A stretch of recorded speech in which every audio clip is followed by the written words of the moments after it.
Shalom, bien-aimés dans le Seigneur. Que la paix du Christ Jésus-Christ soit avec vous. C'est toujours un plaisir pour moi d'être connecté avec vous pendant que nous adorons ensemble notre Dieu, le roi des rois, le Seigneur des seigneurs, le Seigneur Jésus-Christ, l'incomparable, l'incommensurable, celui qui a reçu le nom au-dessus de tout nom, le nom par lequel tout genou fléchit dans les cieux, sur la terre et sous la terre. Il nous a fait encore une grâce aujourd'hui. Il nous a renouvelé le souffle de vie. Comment ne pas louer ce Dieu? Comment ne pas l'adorer? Gloire à toi, Jésus. Louange à toi, Jésus. Magnifique à toi, Jésus. Merci pour tout ce que tu ne cesses de faire dans ma vie, dans la vie de mes bien-aimés qui sont ici présents et ceux qui sont connectés avec moi. Oui, Seigneur Jésus, que tu dis dans ta parole que là où 2 ou 3 sont réunis en ton nom, tu es avec eux. Nous voulons encore t'offrir une offrande d'adoration en ce jour, parce que tu es Dieu, le roi des rois, le Seigneur des seigneurs, l'incomparable. Alléluia. Je veux t'adorer. Oui, je veux t'adorer. T'adorer, tu es ma raison de vivre, Jésus. Tu es ma raison de vivre, Jésus. Il n'y a aucun autre Dieu. Il n'y a aucun autre Dieu. Merci d'avoir fait de moi un sacrificateur. Merci de m'avoir consacré, Seigneur Jésus-Christ, depuis le ventre de ma mère. Oh Seigneur Jésus-Christ, je veux te louer. Je veux t'adorer. Toi, le seul vrai Dieu, le roi des rois, le Seigneur des seigneurs. Toi qui m'as sorti de la boue du péché. Reçois mon offrande d'adoration ce jour, Jésus. Reçois mon offrande d'adoration ce jour, Jésus. Ma raison de vivre, ma raison de vivre. Toi qui m'as sorti de la boue du péché. Alléluia. Gloire à toi, Jésus.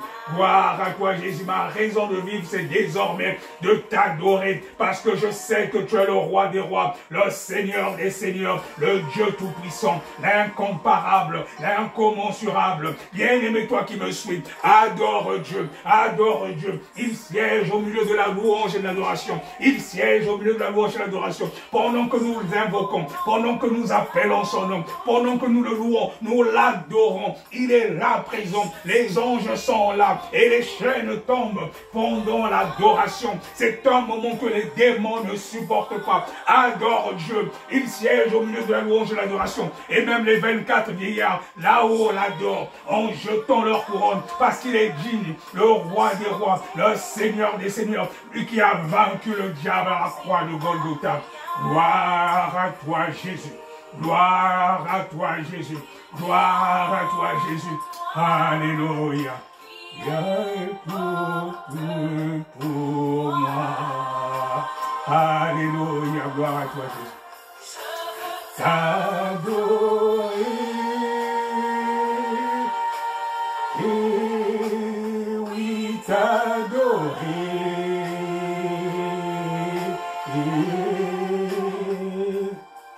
Ma raison de vie, c'est de t'adorer. Je veux t'adorer. Oui, je veux t'adorer, mon Dieu, mon roi. Toi qui t'es fait pécher à la croix pour moi, le châtiment qui me donne la paix est tombé sur toi. Par tes meurtrissures, oui, Seigneur Jésus-Christ, je suis guéri. Et quand tu as dit tout est accompli, le voile du temple s'est déchiré. Et j'ai désormais accès au lieu très saint, sans audience ni protocole. Comment ne pas te louer, Jésus? Comment ne pas t'adorer? Toi qui t'es dépouillé de ta gloire, qui t'es fait pécher pour moi. Oh, gloire à toi, Jésus. Gloire à toi, Jésus. Oui, la raison pour laquelle je vis, c'est pour t'adorer. Oui, Seigneur Jésus, que tu m'as créé à ton image, né pour t'adorer, pour tout dominer. Oui, Seigneur Jésus, que pour dominer sur ta création, car tu n'as pas créé l'homme pour que le diable domine sur lui, pour qu'il puisse souffrir. Non, Seigneur Jésus, tu t'es dépouillé de ta gloire, tu es venu sur cette terre, prenons la nature adamique pour que nous soyons réconciliés avec le Dieu Tout-Puissant et que nous revêtons la nature d'origine. Comment Comment ne pas t'adorer, Jésus? Comment ne pas t'adorer, Jésus? Oh oui, je veux t'adorer, mon Dieu, mon roi. Je veux te louer, je veux t'élever. Oh oui, Seigneur Jésus-Christ, parce que tu es Dieu. Parce que tu es Dieu. L'incomparable, l'incomparable, l'incommensurable. Reçois mon offrande d'adoration ce matin, Jésus. Reçois mon offrande d'adoration ce matin, Jésus. Reçois mon offrande d'adoration ce matin, Jésus. Alléluia. Merci pour les écluses du ciel que tu ouvres maintenant. Merci pour les écluses du ciel que tu ouvres maintenant. Pour moi et mes bien-aimés qui sont connectés avec moi. Oh, sois loué, Jésus. Oh, sois loué, Jésus. Oh, sois loué, Jésus. Oh, sois loué, Jésus. Oh, sois adoré, Jésus. Oh, sois adoré, Jésus. Alléluia. Alléluia, ma raison de vivre, Jésus. C'est la vie, oui, c'est la vie. C'est ma vie, c'est ma vie. Oh oui, Jésus. Pour t'adorer, mon Dieu. C'est la raison pour laquelle je vis. Alléluia. C'est la raison pour laquelle je vis. C'est la raison pour laquelle je vis. Pour t'adorer, mon Dieu. Oh oui, tu es merveilleux, mon Dieu, mon roi. Tu es merveilleux, mon Dieu, mon roi. Bien-aimé, continue d'adorer ton Dieu. Continue d'adorer ton Dieu. Il est tellement merveilleux. Avant même que tu ouvres la bouche, lui qui sonde les cœurs et les reins, il connaît ce dont tu as besoin. Alléluia. Gloire à toi, Jésus. Gloire à toi, Jésus. Comment ne pas te louer? Comment ne pas te louer? Comment ne pas t'adorer? Toi, le roi des rois, le Seigneur des seigneurs. Bien-aimé dans le Seigneur, encore shalom. Shalom, ça veut dire la paix. C'est toujours important de transmettre la paix aux autres, parce que nous avons la paix véritable, nous qui avons la nature de Christ Jésus. Et nous devons toujours communiquer cette paix aussi aux autres. Alors nous allons prendre nos Bibles. Nous allons prendre nos Bibles pour manger de la nourriture spirituelle. Nous allons prendre nos Bibles et nous allons lire dans le livre de Luc au chapitre 4, le livre de Luc au chapitre 4, les versets 1 au verset 11. Luc, chapitre 4, les versets 1 au verset 11. Nous lisons dans le nom puissant de Jésus-Christ, l'incomparable, l'incommensurable. Jésus, rempli du Saint-Esprit, revint du Jourdain. Il fut conduit par l'Esprit dans le désert, où il fut tenté par le diable pendant 40 jours. Il ne mangea rien durant ces jours-là. Et après qu'ils furent écoulés, il eut faim. Le diable lui dit, « Si tu es fils de Dieu, ordonne à cette pierre qu'elle devienne du pain. » Jésus lui répondit, « Il est écrit, l'homme ne vivra pas de pain seulement. L'homme ne vivra pas de pain seulement. » Au verset 5 maintenant, le diable, l'ayant élevé, lui montra en un instant tous les royaumes de la terre et lui dit, « Je te donnerai toute cette puissance et la gloire de ces royaumes, car elle m'a été donnée et je la donne à qui je veux. Si donc tu te prosternes devant moi, elle sera toute à toi. » Jésus lui répondit, « Il est écrit, tu adoreras le Seigneur ton Dieu et tu le serviras lui seul. » Le diable le conduisit encore à Jérusalem, le plaça sur le haut du temple et lui dit, « Si tu es fils de Dieu, jette-toi d'ici en bas, car il est écrit, il donnera des ordres à ses anges à ton sujet, afin qu'ils te gardent. Et ils te porteront sur les mains, de peur que ton pied ne heurte contre une pierre. » Nous lisons quand même le verset 12 aussi. Jésus lui répondit, il est dit, tu ne tenteras point le Seigneur ton Dieu. Après l'avoir tenté de toutes ses manières, le diable s'éloigna de lui jusqu'à un moment favorable. Là, nous sommes allés jusqu'au verset 13. Alléluia. On va prier le Seigneur. Seigneur Jésus-Christ, toi le Dieu Tout-Puissant, toi l'incomparable, l'incommensurable, le roi des rois, le Seigneur des seigneurs, je te prie de prendre possession de ce moment. Que toi seul, que tu puisses parler au travers de moi.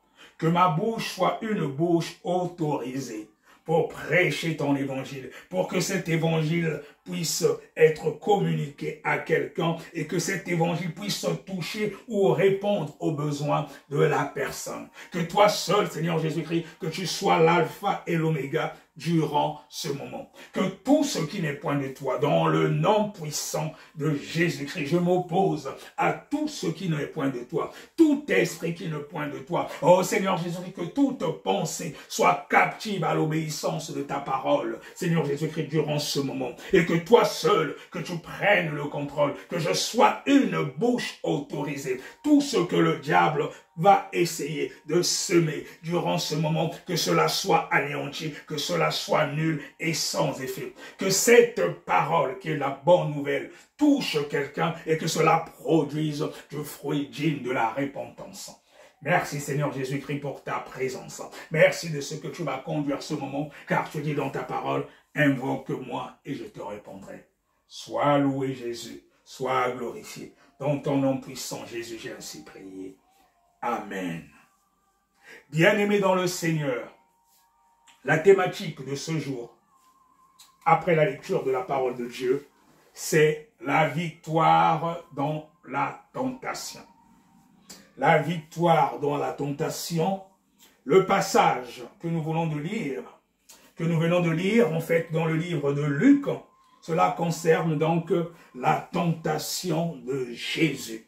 Pendant qu'il a été tenté dans le désert, après qu'il eut jeûné pendant 40 jours, il eut faim, et il a été conduit après son baptême, son baptême, quand il était rempli du Saint-Esprit, il a été conduit dans le désert où il a été tenté pendant 40 jours. Il a eu faim.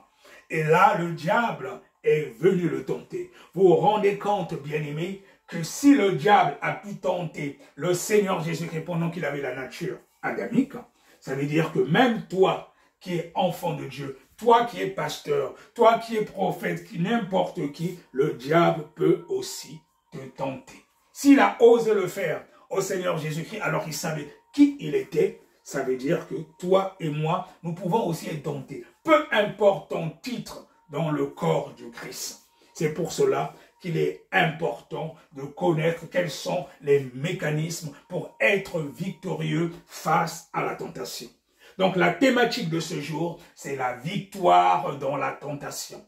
Quand nous revêtons la nature du Christ, quand nous sommes remplis du Saint-Esprit, nous sommes aussi tentés, mais nous sommes victorieux dans la tentation. Et pour être victorieux dans la tentation, il y a des étapes. On ne peut pas être victorieux seulement dans la tentation comme ça si on ne respecte pas un certain nombre de choses. Il y a des enfants de Dieu qui n'arrivent pas à laisser un certain nombre de péchés. Et malgré qu'ils savent que ce qu'ils font, c'est mauvais, ils se disent qu'aujourd'hui ils prennent la résolution. Je vais laisser par exemple de regarder, je prends un exemple, hein, parce qu'il y a des enfants de Dieu qui regardent encore des films pornographiques, hein. Il y a des enfants de Dieu qui se masturbent, tout ça, ils savent que c'est mauvais, mais ils veulent laisser, mais ils n'arrivent pas, mais parce qu'ils sont tout simplement possédés. Parce qu'ils sont possédés. Il y a des enfants de Dieu, même des pasteurs, qui tombent encore dans l'adultère, parce qu'il y a un certain nombre de choses qu'il ne respecte pas. Donc c'est pour cela, aujourd'hui, la thématique de ce jour, c'est la victoire dans la tentation. De même qu'il y a des serviteurs de Dieu même qui sont des ivrognes. Ils se servent souvent du verset. Oui, il est dit, ne vous enivrez pas de vin, soyez remplis du Saint-Esprit. Je peux boire un peu, mais c'est les mêmes encore qui s'enivrent. Voilà, aujourd'hui, la thématique, c'est la victoire dans la tentation. Alors, qu'est-ce que ça signifie, la tentation? Selon le Larousse du latin ecclésiastique tentatio, la tentation, c'est donc l'attrait vers quelque chose de défendu par une loi morale ou religieuse. C'est une incitation au péché ou à la révolte contre les lois divines. Je reprends. C'est l'attrait vers quelque chose de défendu par une loi morale ou religieuse, une incitation au péché ou à la révolte contre les lois divines. Là, c'est la première définition selon le Larousse. Et le Larousse donne encore une deuxième définition de la tentation. Le Larousse dit que tout ce qui tente, attire, incite à quelque chose, crée le désir, l'envie. Par exemple, résister à la tentation de fumer. Là, c'est le Larousse qui nous donne cela comme exemple. Nous avons donc vu que la tentation, c'est l'attrait vers quelque chose de défendu par une loi morale ou religieuse. L'attrait vers quelque chose de défendu. Tu sais que c'est défendu par la loi morale ou religieuse, mais tu es attiré vers cela. C'est cela, en fait, la tentation. C'est cela. Ça peut être encore une incitation au péché ou à la révolte contre les lois divines.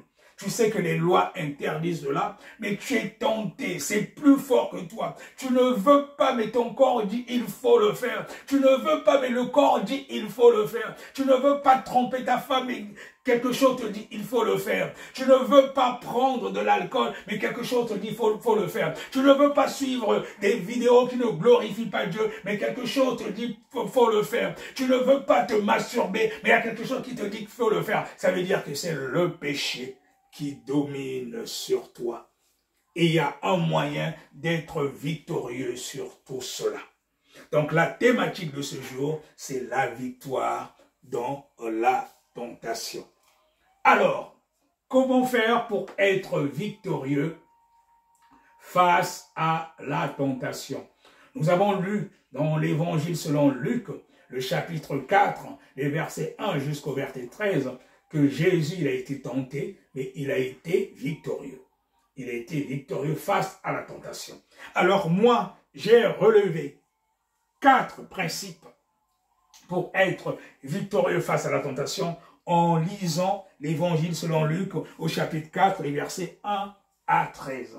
J'ai relevé 4 principes pour être victorieux et cela doit être le quotidien de tous les disciples de Jésus.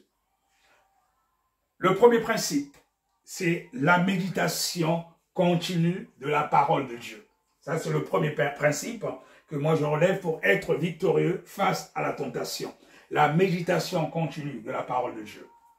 Le deuxième principe, c'est la vie de prière, mais aussi de jeûne.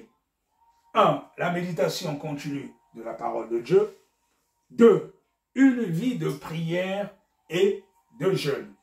Ça fait partie des principes pour être victorieux face à la tentation. Donc, quand on médite la parole de Dieu et quand on a une vie de prière et de jeûne, on est rempli après du Saint-Esprit. Et donc, le troisième principe, c'est être rempli du Saint-Esprit. Donc, j'ai dit la méditation continue de la parole de Dieu, la vie de jeûne et prière. Le troisième principe, c'est être rempli du Saint-Esprit. Parce que quand tu n'es pas rempli du Saint-Esprit, tu ne peux pas être victorieux face à la tentation. Et le quatrième point que nous allons développer dans cette thématique, c'est donc la joie au ciel. Quand on est victorieux sur la tentation, les anges se réjouissent. De la même façon qu'ils ont été réjouis par la victoire de Jésus, Et c'est la même chose aussi pour nous les humains. N'oubliez pas que nous sommes des êtres spirituels aussi.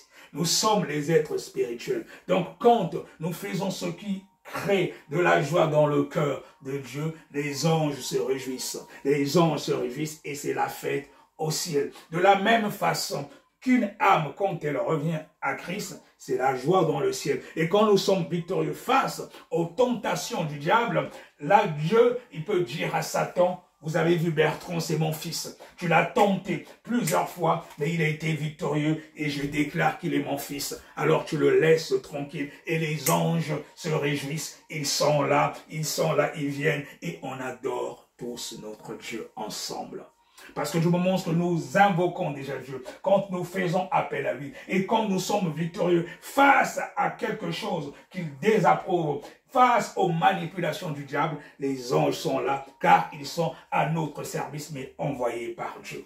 Donc il y a eu 4 principes, j'ai dit, la méditation continue de la parole de Dieu, j'ai dit la vie de jeûne et prière, j'ai dit être rempli du Saint-Esprit, et le 4e point, c'est les anges qui se réjouissent dans le ciel.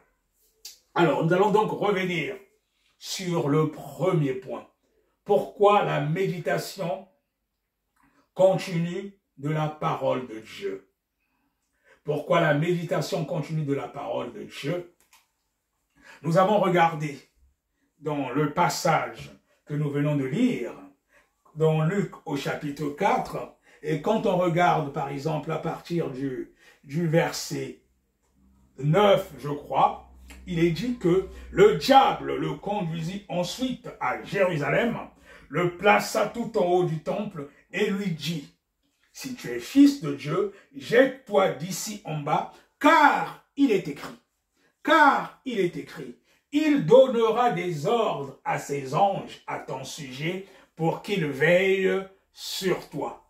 Et encore, ils te porteront sur leurs mains pour que ton pied ne heurte comme contre une pierre. Bien-aimés, vous comprenez là que le diable, il connaît la parole de Dieu. Il ne faut pas oublier que le diable, Satan à l'origine, c'était un ange de lumière. C'était un chérubin protecteur qui était au service de Dieu. Donc il connaît bien Dieu. Il connaît la parole de Dieu. Donc il dit, il est écrit.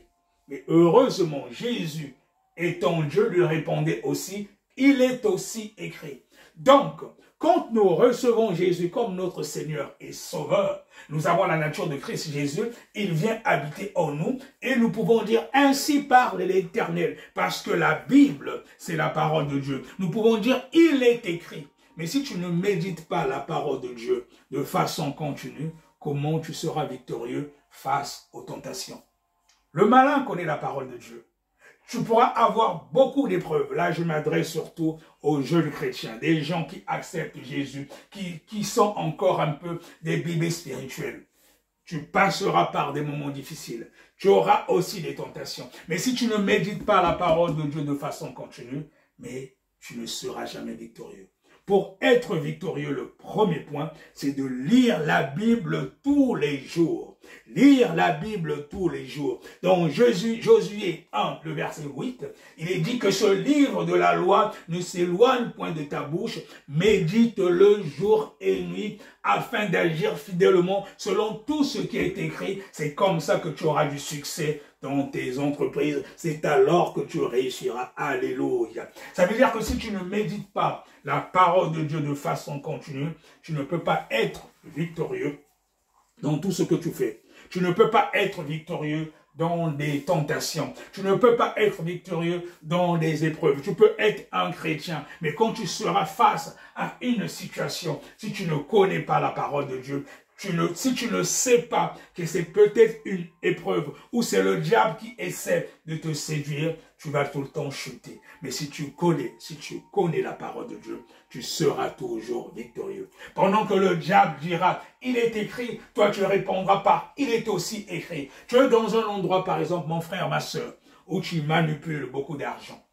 Tu peux avoir une mauvaise pensée. C'est le diable qui vient souvent injecter les pensées. Heureusement qu'il ne lit pas nos pensées, mais il peut nous injecter des mauvaises pensées. Il peut injecter une mauvaise pensée, par exemple, de prendre tout simplement un peu. Je te dis, bon, tous les jours, je manipule des millions. Je manipule, par exemple, des millions. Tu es comptable ou, je sais pas, trésorier. Quelque part, tu manipules des millions tous les jours. Tu peux te dire, bon, si je prends ne serait-ce que 10 000 tous les jours, les gens ne sauront pas. Voilà, avec tout ce que je manipule. Là, c'est le diable qui t'injecte ces mauvaises pensées. Or, quand tu as la sémence divine, tu connais la parole de Dieu. Pendant que le diable t'injecte cette pensée, tu dis, arrière de moi, Satan, il est écrit, tu ne voleras pas. C'est comme ça que ça se passait. Je suis persuadé que même avec Jésus, c'était peut-être dans les pensées. Je ne sais pas forcément si le diable était là lui-même, c'est peut-être dans les pensées. Parce que le diable nous tente de différentes façons. Tu peux prendre la résolution. Bon, moi, je ne vais plus commettre l'adultère. Je reste fidèle à ma femme. Mais il va créer une situation où tu seras en face d'une belle créature qui sera peut-être dévêtue, voilà. Elle fera exprès parce qu'un démon peut la posséder pour venir te séduire. Par les signes, elle va faire en sorte de t'attirer vers elle. Ce n'est pas forcément elle, c'est un démon qui la possède. C'est pour cela que beaucoup de sœurs, des fois quand vous vous habillez de manière indécente, vous croyez que c'est vous, alors que deux fois c'est le diable qui vous utilise. Vous êtes possédé par des démons, sans vous rendre compte, vous séduisez les enfants de Dieu. Et même à l'église, il y a des sœurs qui s'habillent de manière indécente.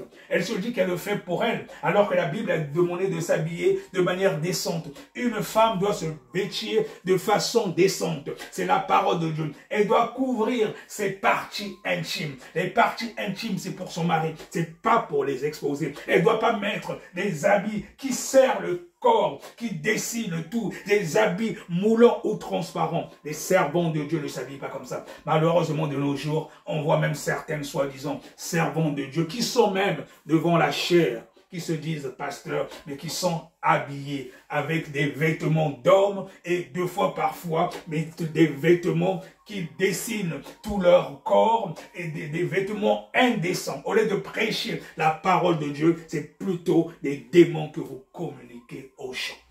Une femme doit s'habiller de façon décente. C'est ce que dit la parole de Dieu. Et quand on est devant Dieu, la Bible conseille même de mettre un foulard sur la tête quand on s'approche de Dieu. C'est un acte de soumission devant Dieu. Parce que l'homme est le chef de la femme, comme dit la Bible. Christ est le chef de l'homme. La femme a été créée pour la gloire de l'homme. Quand elle se présente devant Dieu, elle doit se voiler la tête. C'est pas moi qui le dis, c'est la parole de Dieu. Et elle doit s'habiller de façon décente. Quand tu t'habilles de manière indécente et tu crois glorifier Dieu, des fois c'est plutôt le diable que tu glorifies, mais ce n'est pas Dieu. Et il y a des femmes qui prêchent même, remplies des esprits de Jézabel, qui croient communiquer la parole de Dieu, se disant pasteur. Vous les voyez avec, tu sens tout de suite qu'il y a des esprits de Jézabel, des sirènes des eaux qui la possèdent, et elle se dit communiquer la parole de Dieu. Mes amis bien-aimés, faisons attention avec la chose de Dieu. Et ces femmes qui sont souvent soi-disant des servantes de Dieu, au lieu de prêcher l'évangile, l'esprit, le diable peut communiquer, si tu es habillé de manière indécente, le diable peut communiquer des mauvaises pensées chez un frère. Au lieu de suivre la parole de Dieu, c'est maintenant toi qui te regarde, qu'il regarde, il y a déjà des mauvaises pensées. Or, la Bible déclare que quiconque regarde une femme pour la convoiter a déjà commis un adultère avec elle au fond de son cœur. C'est pour cela qu'il est demandé aux femmes de s'habiller de façon décente. Les parties intimes, c'est pour ton mari. Ce n'est pas pour que tu sois admiré par des frères. Faisons attention à cela. Il y a beaucoup de choses que nous faisons sans nous rendre compte qui deviennent des habitudes qui risqueront de faire rater beaucoup le royaume des cieux. L'enlèvement est proche. Donc je parlais que du premier point, c'est la méditation continue de la parole de Dieu. Quand le diable viendra pour t'injecter les mauvaises pensées, tu diras, il est écrit. je ne volerai, tu ne voleras point. Il est écrit, même si tu es en face d'une femme qui est dévêtue, même malgré toi, tu es tombé sur elle, tes regards sont fixés vers elle, tu dis au fond de moi, arrière de moi Satan. Si tu ne peux pas, tu fuis, comme avait fait Joseph. Comme avait fait Joseph, si tu ne peux pas résister, il faut fuir. Tu dis, arrière de moi Satan. Il est écrit, tu ne commettras point d'adultère. Il est écrit, tu ne commettras point de fornication. Il est écrit, tu ne commettras point d'impudicité. Voilà, donc tout ce qui est contraire à la volonté de Dieu, quand le diable vient pour t'injecter des mauvaises pensées, si tu as l'habitude de lire la parole de Dieu de façon continue, c'est comme cela que tu vas le repousser. Quand il va t'injecter une mauvaise pensée, il te pousse à consommer de l'alcool, tu dis que l'homme, il est écrit dans la Bible, ne vous enivrez pas d'alcool, mais soyez remplis du Saint-Esprit. Toutefois que tu es face à une situation où tu sens que le diable t'injecte une mauvaise pensée, quand tu connais la parole de Dieu, au fond de toi, tu dis, arrière de moi, Satan. Il est écrit. Pendant que le diable dit qu'il est écrit, toi tu dis, il est aussi écrit. Et le Seigneur Jésus-Christ a été victorieux parce qu'il connaissait la parole de Dieu. Si tu ne la médites pas tous les jours, et malheureusement, il y a beaucoup d'enfants de Dieu de nos jours qui ne lisent pas la parole de Dieu. Tu ne peux pas être un chrétien champion en Jésus. Tu ne peux pas être victorieux en Jésus si tu ne médites pas la parole. Il y a beaucoup de chrétiens de nos jours, tout ce qui leur intéresse, c'est regarder des témoignages, c'est d'aller voir des prophètes. Prophète, on a dit quoi sur moi? On a dit quoi? Mais il y a tout dans la parole de Dieu, mon frère, ma soeur. Honnêtement, si tu es un chrétien authentique, qui vit pieusement en Jésus-Christ, qui médite la parole de Dieu de façon continue, tu n'as pas besoin d'aller chercher la révélation chez un prophète. Parce que tu peux rentrer dans ta chambre en méditant la parole de Dieu de façon continue. Le Seigneur Jésus-Christ dit dans sa parole, invoque-moi, je te répondrai. Toutes choses que vous demanderez en mon nom, croyez que vous l'avez déjà reçu et vous le verrez s'accomplir. Quand tu as la nature du Christ Jésus, il te force à faire comme lui, à vivre comme lui, à méditer aussi sa parole, qui est la vérité. Donc le premier point, nous avons dit, pour être victorieux face à la tentation, c'est la méditation continue de la parole de Dieu. Et Josué 1,8, que ce livre de la loi ne s'éloigne point de toi. C'est comme cela que tu auras du succès. Et le deuxième point, bien aimé dans le Seigneur, c'est le jeûne et la prière. Le jeûne et la prière. Là, nous avons lu dans ce passage que le Seigneur Jésus-Christ a jeûné pendant 40 jours.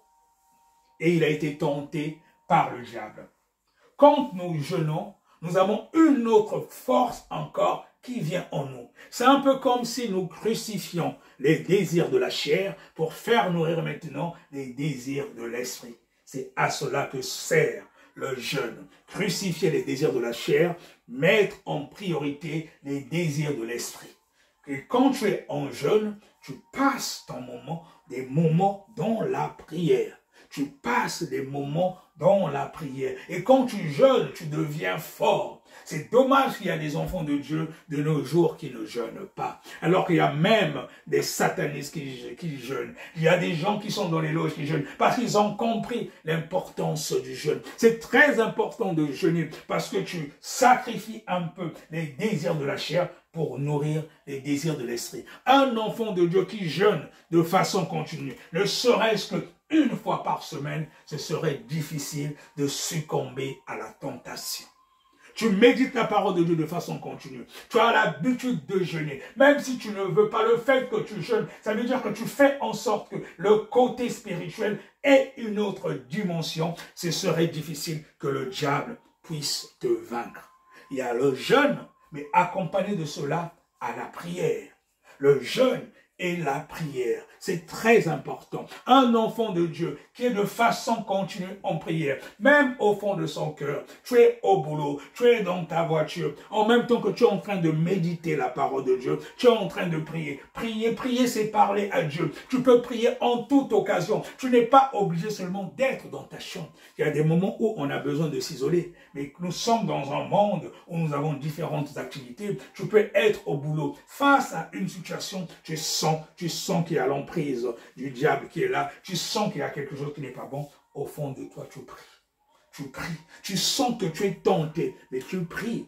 Si tu pries de façon continue, tu dis, Seigneur Jésus-Christ, aide-moi. Seigneur Jésus-Christ, ta parole m'interdit de faire ceci. Je ne peux pas, aide-moi. Et si tu ne peux pas, le Seigneur Jésus-Christ, il va t'aider même à fuir. Si tu ne peux pas résister, de prier. Prier, c'est très important. C'est très important de jeûner. Jeûner quand tu jeûnes, c'est-à-dire que tu crucifies les désirs de la chair, tu nourris ceux de l'esprit.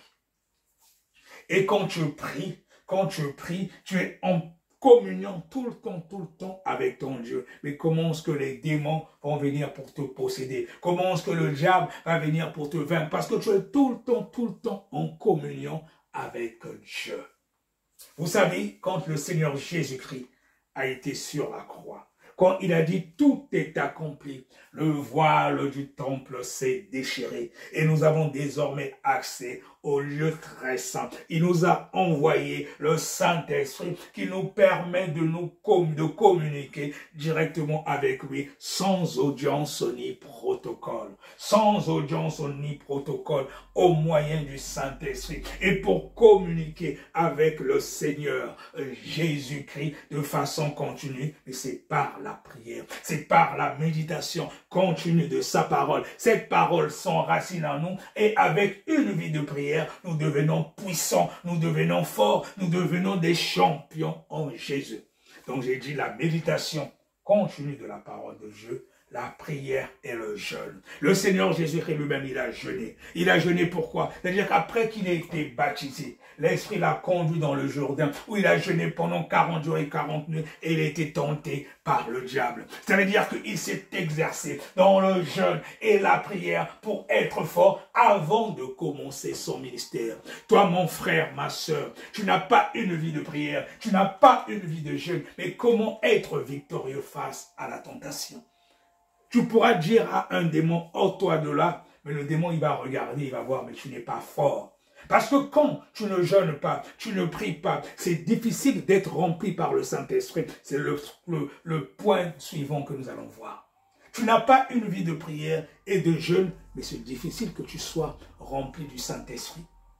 C'est difficile d'être rempli du Saint-Esprit sans la méditation continue de la parole de Dieu. Au lieu de méditer la parole de Dieu, tu lis des articles, ou bien tu regardes des choses qui ne glorifient pas Dieu, parce que tout ce que nous regardons, cela reste après dans notre subconscient.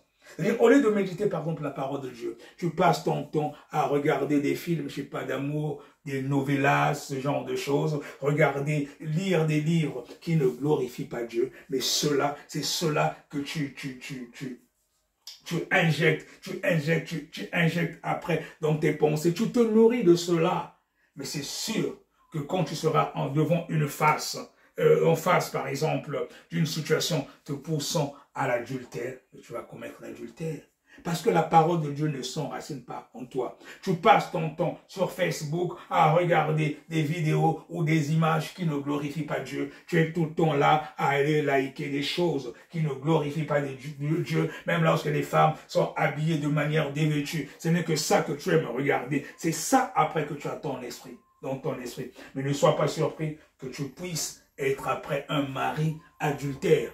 Puisque ce qui est rempli dans ton esprit, tes pensées, ce sont des choses qui ne glorifient pas Dieu. Tu ne passes pas un moment dans la prière. Tu ne passes pas du temps dans le jeûne et la prière. Tu ne peux pas être victorieux face à la tentation. Tu resteras un bébé spirituel. Le Seigneur Jésus-Christ, lui-même qui a dit de faire des nations des disciples, parce que nous sommes des chrétiens, comme Christ. Moi, je fais partie du corps du Christ. Moi, je me suis toujours jamais considéré comme faisant partie d'une église bâtiment. Moi, c'est avant tout le corps du Christ. Le Seigneur Jésus-Christ a dit de faire des nations ses disciples. Les églises bâtiments ne sauveront personne. La religion ne sauvera personne. Le Seigneur Jésus-Christ a dit de faire les nations ses disciples. Il n'a pas dit de faire des nations les disciples d'un pasteur ou d'un gourou quelconque. Il a dit de faire des nations ses disciples. Quand on a compris cela, que la primauté, c'est avant tout de faire des nations des disciples.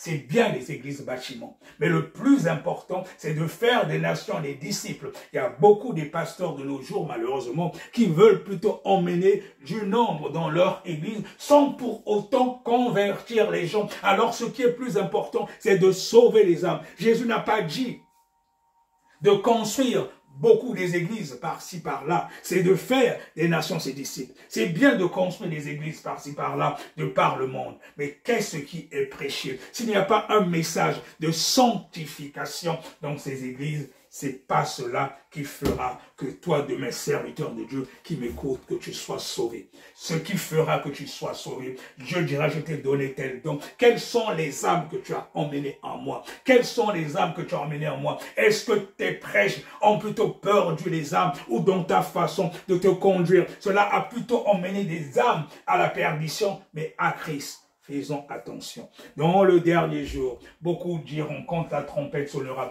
Seigneur Jésus, lors du jugement, Seigneur Jésus-Christ, j'ai fait ceci en ton nom. Le Seigneur dira, éloignez-vous de moi pour qui commettez l'iniquité, je ne vous ai jamais connu. Faisons très attention, mes bien-aimés. Faisons très attention par rapport à la chose de Dieu. Donc j'ai dit la méditation continue de la parole de Dieu. J'ai dit la vie de jeûne et prière. D'ailleurs, le Seigneur Jésus-Christ lui-même, il a dit dans Luc 21 au verset 36, « Veillez et priez afin que vous ne tombiez pas dans la tentation. L'esprit est bien disposé, mais la chair est faible. » Nous avons la nature adamique en nous, mes bien-aimés. Donc cette nature nous pousse au péché. La Bible déclare que tous ont péché et sont privés de la gloire de Dieu. Mais nous devons prendre le dessus sur cette nature adamique pour dominer sur le péché. Mais nous ne pouvons dominer sur le péché que dans la méditation continue de la parole de Dieu et dans la vie de jeûne et prière. Le Seigneur Jésus-Christ lui-même dit de veiller et prier afin que vous ne tombiez pas dans la tentation.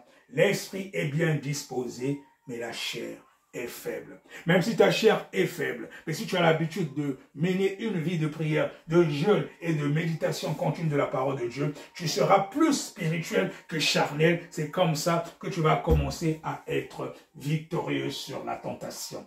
N'oubliez pas que nous sommes aussi des êtres spirituels. Bien que nous avons la nature adamique, quand nous recevons Christ Jésus et que nous vivons en conformité avec sa parole, tu dois savoir, mon bien-aimé, que tu es un être spirituel. Et le spirituel prime sur le réel. Il y a beaucoup de choses que nous faisons, que nous vivons au quotidien. Le spirituel prime sur le réel. C'est pour cela que des fois, dans la nuit, quand tu rêves que tu as peut-être été attaqué, on t'a peut-être vaincu et tu verras que dans la journée, face à une situation quelconque, tu seras aussi battu. Et si tu as rêvé que tu as été victorieux dans un rêve, les rêves, beaucoup sont souvent la réalité. Beaucoup sont la réalité. Que tu combattais, que tu as été victorieux, quand tu as ce genre de rêve, faut louer Dieu parce que ça veut dire que tu as un esprit fort. Tu as été victorieux durant la nuit. Ils sont venus réellement te combattre. Il y a des esprits qui viennent souvent nous combattre dans la nuit. Les hommes qui connaissent les choses spirituelles, quand c'est comme ça, souvent l'esprit te pousse à te réveiller, tu dois prendre possession, tu dois commencer à louer et adorer Dieu. Déjà louer, adorer Dieu, ça attire la présence des anges. Après, quand il faut prendre autorité, intercéder, tu intercèdes. S'il faut brûler les autels, tu brûles les autels. S'il faut chasser les démons, si tu sens une présence démoniaque, tu les chasses. Et au nom puissant de Jésus-Christ, du moment où tu as la nature de Christ Jésus, les démons ne peuvent pas résister. Du moment où tu vis en conformité avec sa parole, tu respectes les préceptes de Jésus, aucun démon ne peut te résister parce qu'il nous a donné le pouvoir de marcher sur les serpents, sur les scorpions, sur toutes les puissances de l'ennemi et il dit que rien ne pourra nous nuire parce que sa parole, c'est la vérité. Je prêche, j'évangélise un Dieu que je connais, pas un Dieu que les gens me disent, mais c'est un Dieu que je vis moi-même au quotidien. Ma propre vie est un témoignage et c'est ce que je t'évangélise parce que moi-même je vis cela au quotidien. Je connais différentes situations par lesquelles le Seigneur Dieu Tout-Puissant m'a fait sortir. J'ai plusieurs témoignages en ce sens et je connais que la Bible, ce qui est écrit dans la Bible, c'est la vérité. Alléluia, alléluia. Gloire à toi Jésus. Il est tellement merveilleux notre Dieu. Donc je disais qu'il y a différents points pour être victorieux face à la tentation. On a dit la méditation continue de la parole de Dieu, la vie de jeûne et prière, et après, on est rempli du Saint-Esprit. On est rempli du Saint-Esprit. Nous avons vu que Jésus, étant rempli du Saint-Esprit, fut conduit dans le désert. Quand nous acceptons Jésus comme notre Seigneur et Sauveur personnel, nous disons que nous voulons arrêter avec le péché. On est baptisé d'eau et d'esprit. Cela se manifeste comment? Déjà par la nouvelle nature. Les gens doivent constater que ce n'est plus la même personne.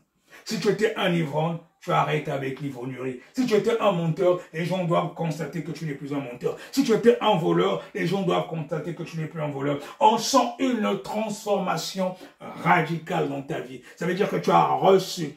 Là, c'est la nouvelle naissance et c'est le Saint-Esprit qui te pousse à changer et à la nouvelle nature. Contrairement à ce que enseignent beaucoup de serviteurs de Dieu, quand on est baptisé du Saint-Esprit, quand on parle en langue, c'est faux. C'est faux. Le parler en langue, c'est un don. Mais tout le monde n'est pas obligé de parler en langue. D'autant plus que de la façon dont beaucoup parlent en langue de nos jours, dans les églises, bâtiments, c'est pas ce qui, quand nous lisons la parole de Dieu, c'est pas comme ça. On apprend même les gens à parler en langue. Quand nous lisons la parole de Dieu, le parler en langue dans beaucoup des églises, ce n'est pas comme ça se passait dans les églises primitives. Le parler en langue, c'est un don du Saint-Esprit, oui. Mais le parler en langue, il faut que ça serve soit pour toi ou pour édifier. C'est-à-dire quand tu parles en public en langue, il faut que cela soit interprété. Mais si c'est pour toi-même, c'est pour ton édification. Aujourd'hui, il y a beaucoup de serviteurs de Dieu qui disent, allez, maintenant je vous demande de prier en langue. Oui, prier en langue, c'est bien beau, mais pour toi-même, pour ton édification. Parler en langue devant l'assemblée, devant tout le monde, si les autres ne comprennent pas, ça ne sert pas. Si ça n'édifie pas, ça ne sert à rien. Et tout le monde n'est pas obligé de parler en langue. Tu peux parler en langue et ne pas être sauvé. Ce n'est pas les dons qui feront que nous soyons sauvés, mais c'est notre marche par rapport à la saine doctrine. Si nous respectons les paroles de Dieu, nous vivons en conformité avec la parole de Dieu, on voit le fruit de l'esprit dans notre marche au quotidien. C'est comme cela qu'on est rempli du Saint-Esprit. On sent une transformation radicale. Quand les gens te regardent, on sent que dans celui-là, il n'est pas comme il était avant. Ce n'est plus la même personne. C'est comme ça qu'on sent que tu es rempli du Saint-Esprit. Parce que tu as la nouvelle naissance, c'est pas parce que tu parles en langue. Tu peux parler en langue, les démons aussi parlent en langue. Qu'est-ce qui prouve que ton parler en langue, ça vient de Dieu? Faisons attention, mes bien-aimés.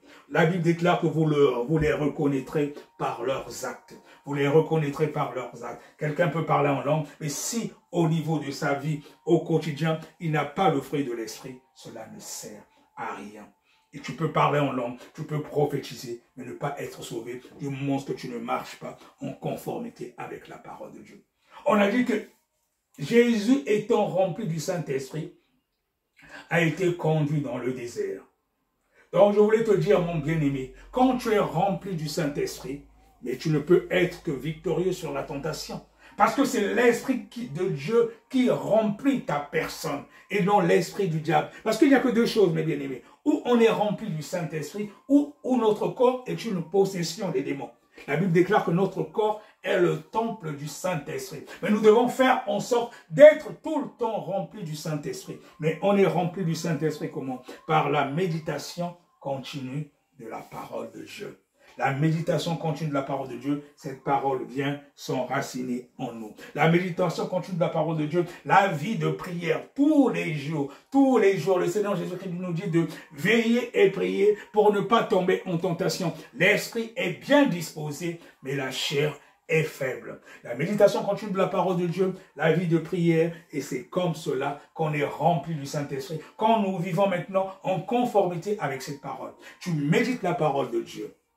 Tu pries tous les jours. Tu médites la parole de Dieu au quotidien. Et avec la vie de prière et de jeûne, tu deviens puissant. Et c'est difficile que le diable, que les démons puissent te vaincre parce que tu es de façon continue avec Dieu. Puisque quand tu appelles Dieu, quand tu pries, du moment où nous invoquons son nom, il est là, les anges sont là. Du moment où tu ouvres ta Bible pour méditer sa parole, il est là. Pendant que nous sommes en train de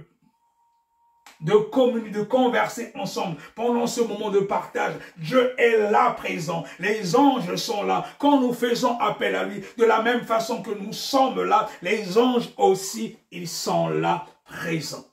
Quand nous parlons des choses de Dieu, quand nous vivons pieusement, quand nous communiquons l'évangile, les anges sont là parce qu'on est rempli du Saint-Esprit. On est rempli du Saint-Esprit et le diable ne peut rien. Le diable ne peut rien parce que c'est le Saint-Esprit qui prend la première place en nous. Il y a des chrétiens aujourd'hui, il a été baptisé, il a reçu même le baptême du Saint-Esprit, il a même commencé à parler en langue. Mais du moment où tu retournes dans le péché, quand tu retournes dans le péché, ton corps, au lieu d'être le temple du Saint-Esprit, ça devient une possession des démons. Et quand ton corps est une possession de démons, tu n'es pas rempli du Saint-Esprit. Or, on a vu que Jésus, étant rempli du Saint-Esprit, a été conduit dans le désert et il a été victorieux face à la tentation parce qu'il a aussi il a été rempli du Saint-Esprit. Et quand tu es rempli du Saint-Esprit, cela se voit dans ta marche au quotidien. On voit que tu as quelque chose de différent. La Bible déclare dans le livre de Romains, au chapitre 8, les versets 15 à 16, « Et vous n'avez point reçu un esprit de servitude pour être encore dans la crainte, mais vous avez reçu un esprit d'adoption par lequel nous crions « Abba, Père, Alléluia ». L'esprit lui-même rend témoignage à notre esprit que nous sommes enfants de Dieu. Mon frère, ma soeur, si l'esprit ne rend pas témoignage à ton esprit que tu es enfant de Dieu, il y a un problème. Moi, je sais que je suis un enfant de Dieu. Je connais ma marche avec Christ. Si tu ne te reproches de rien, l'Esprit va rendre témoignage à toi-même et aux autres que tu es un enfant de Dieu. Mais si tu es dans l'impudicité, tu es dans la fornication, tu es dans l'adultère, la masturbation, tu regardes des vidéos pornographiques, tu regardes beaucoup de choses qui ne glorifient pas Dieu, l'Esprit ne peut pas rendre témoignage que tu es enfant de Dieu. Et quand tu vas chasser même le démon, au lieu que le démon puisse fuir, c'est plutôt toi-même qui seras possédé. Parce que ton propre corps est déjà une possession démoniaque. Tu ne médites pas la parole de Dieu de façon continue. Tu passes ton temps à plus regarder les novellas 24 heures sur 24 heures que de lire la Bible. Mais comment tu veux être victorieux face à la tentation? Comment tu peux chasser les démons si tu ne passes même pas un moment de prière tous les jours? Si tu vois dans les 24 heures de la journée, tu consacres peut-être 20 heures à Satan et 4 heures à Dieu. Comment veux-tu être rempli du Saint-Esprit? Mais tu seras plus rempli des choses démoniaques que des choses de Dieu. C'est simple, mon frère, ma soeur. Il est dit dans la Bible, dans Apocalypse, que lors du jugement, le Seigneur dira, parce que tu es tiède. Tu es tiède ou froid, il va te vomir. Il veut des gens bouillants. Nous devons être bouillants en Jésus. Nous ne devons pas avoir honte de notre Jésus. Partout ce que nous passons, on doit sentir que telle personne a quelque chose de différent. Nous devons être bouillants en Jésus, mon frère, ma soeur. Nous devons être bouillants en Jésus, mon frère, ma soeur. C'est cela, avoir la nature de Christ. C'est cela, avoir la marque de Christ Jésus. Alléluia. Alléluia. Et le dernier point, du moment où tu as été, que tu médites la parole de Dieu de façon continue, tu as une vie de prière et d'adoration au quotidien. Tu es rempli du Saint-Esprit parce que cela devient ta nature. Mais qu'est-ce qui se passe maintenant? Nous allons lire cela. Nous allons lire cela dans le livre de Matthieu. Matthieu au chapitre 4. Oui, là nous avons lu le livre de Luc au chapitre 4, les versets 1 à 11. Mais là nous allons lire maintenant le livre de Matthieu. Toujours la même chose, mais il y a quelque chose que Luc n'a pas mentionné, que Matthieu, lui, il mentionne en relatant la même chose. Nous allons lire dans Matthieu le chapitre 4, mais nous allons lire à partir du verset 8. Qu'est-ce qu'il est dit? Il est dit que le diable l'emmena encore sur une très haute montagne.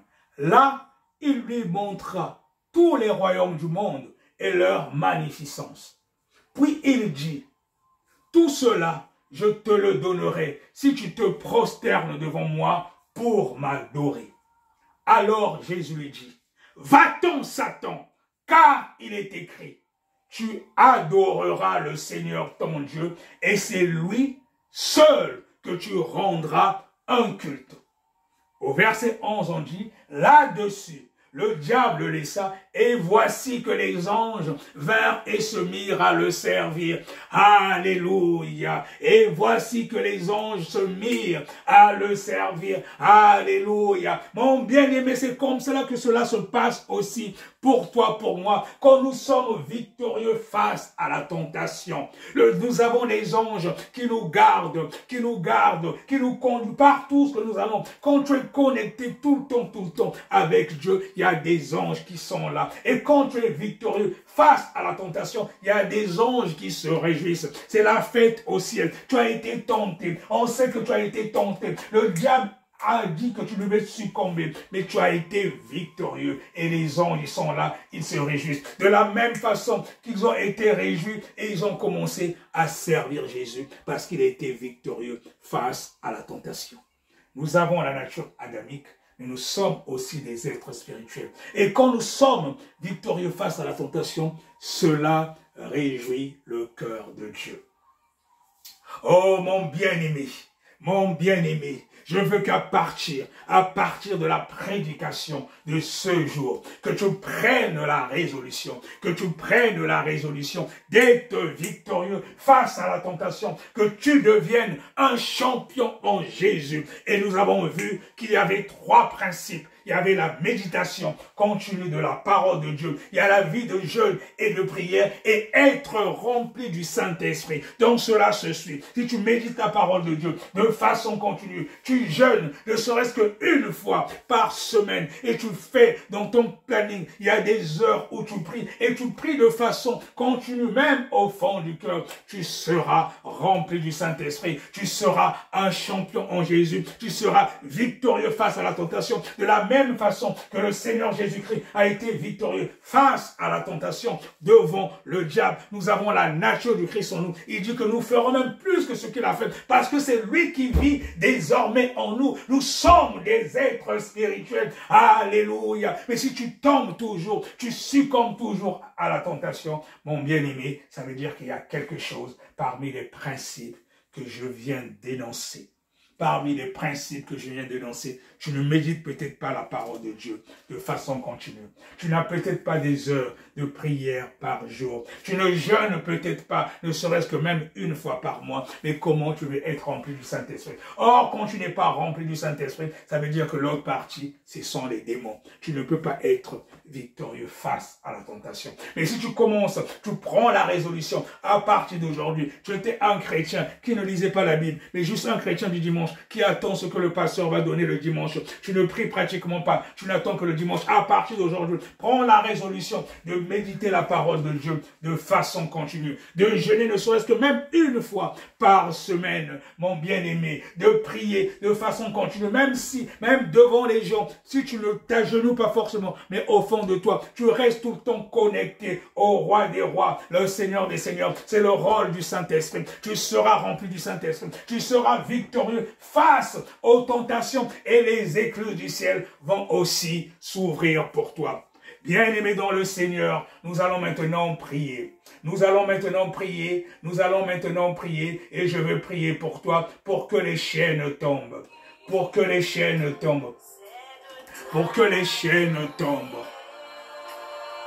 Oh Seigneur Jésus-Christ, pendant que je suis maintenant en train de prier avec mon bien-aimé qui m'écoute, qui a pris la résolution maintenant, oh Seigneur Jésus-Christ, de te servir en vérité. Car tu dis que l'heure vient où les vrais adorateurs t'adoreront en esprit et en vérité. Et pour que mon bien-aimé puisse t'adorer en esprit et en vérité, il doit méditer ta parole de façon continue. Seigneur Jésus-Christ, aide mon bien-aimé ou ma bien-aimée qui me regarde à méditer ta parole de façon continue. Que ta parole s'enracine en elle et que cette parole, en venant en elle, brise les chaînes, qu'elle brise les chaînes au nom nom puissant de Jésus-Christ de Nazareth.